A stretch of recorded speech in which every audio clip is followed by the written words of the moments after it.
เราแรกนี่มันเป็นรุ่นน้องเขาเรียนหนังสือน้ำกันสมัยนั้นล่ะกับเพิ่นปู่นั่นล่ะกับเพิ่นปู่บุกหน้าตลอดเลยสินะเราบัดนี้ พูดเลยมันเขาเลย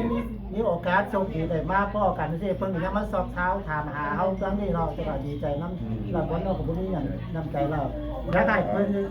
ขายให้พี่น้องเฮานี่เตรียมว่ามันสิเสียแล้วเนาะแกทำกินก้อนกับขายกินก้อนได้น้องจังนั่นปิงปองนั่นเนี่ยไอ้กับว่าอันน่ะเมื่อมีเราว่าเป็นอันน่ะคนขายอะไรไอ้ขายอะไรแล้วมีทูตมาขายเรากินมั้ยนี่เพราะว่าเชื่ออันน่ะร้านลอยว่าให้รู้ขายแล้วผมก็ยังเห็นเราเลยมีพูดว่าแอมบาสลาวเมืองเซอร์เคยมาขายเราให้พี่น้องกินเราไอ้ตะวันโอ้ยยังได้เจ้าจอกเด้อได้ยินมาพันก็ยังได้เจ้าจอกเด้อมาเฮิงรอแบ่งเครื่องกินนี่โอ้ไม่แต่แล้วคือเอา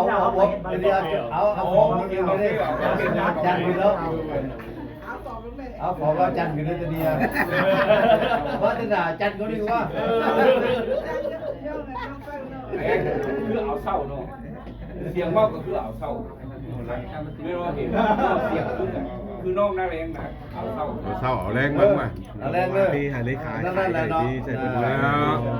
เดี๋ยวนี่แหละมันจะแกนั่นหักแป้งกันนะไม่ยามกับพี่เนาะให้เลขาเพิ่นขายกันไหนอย่าให้เพิ่นเห็นเนาะว่าให้ผ่านทูตบ้านตกมานี่อะไรผ่านทูตบ้านนี่ตกตำแหน่งแล้วล่ะเพราะว่ามันมีคนนั่งหัวปานอยู่พุ่นเจ้าเป็นน้องเป็นนุ่งให้หัวปานซะไอ้ว่าสเตจจะใส่หม้อไข่บ่เกี่ยวแล้วเรื่องของร้านนั่ง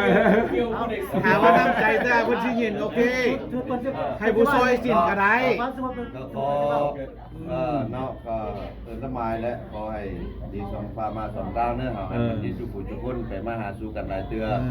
เพิ่นกินปลามาพี่กินข้าวคู่กับเฮาเว้าแล้วเนาะอายุมันผลยืนเด้ออยู่เฮือนเด้ออยู่คือเฮือนเด้ออยู่คือนกเก่าเด้อขอเฮือนคือเมียวลายเด้อ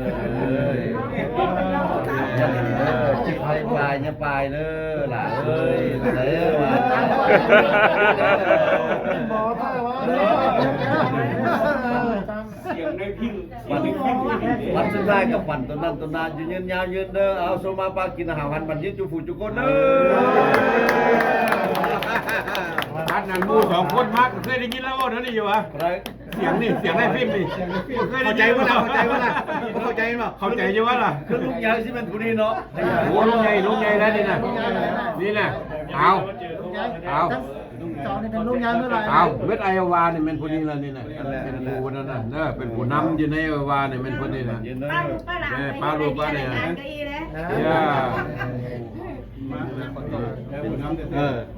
ซอยกัน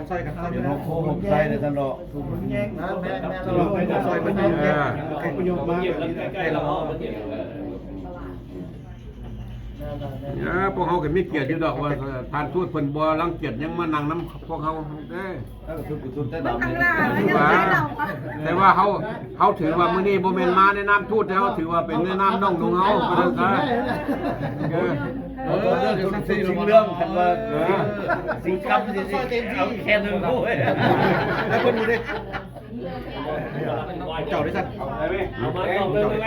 เราไปเอามาได้นั่งอยู่พาร์ทแล้วออนไลน์นะข่อยว่าเอาแล้วข่อยมันหน่ายไงพวกบานเคยให้ก็ดู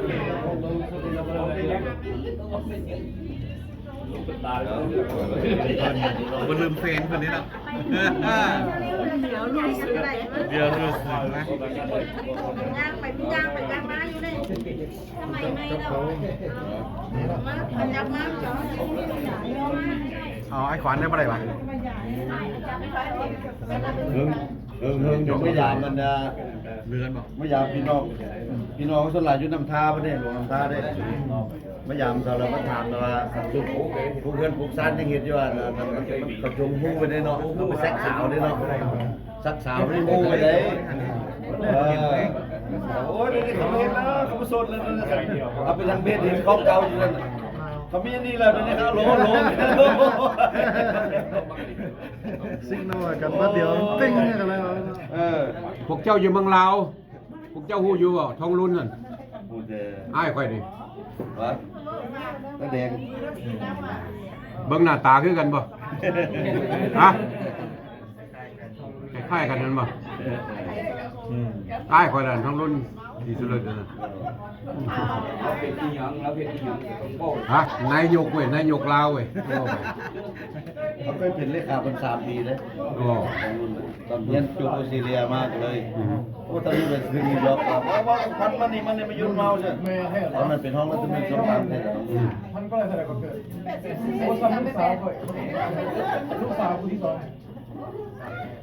เป็นลูกก็ได้ เจ้าของผัวเมียแต่น้อย ลูกหลานเท่เสียงหวานเลย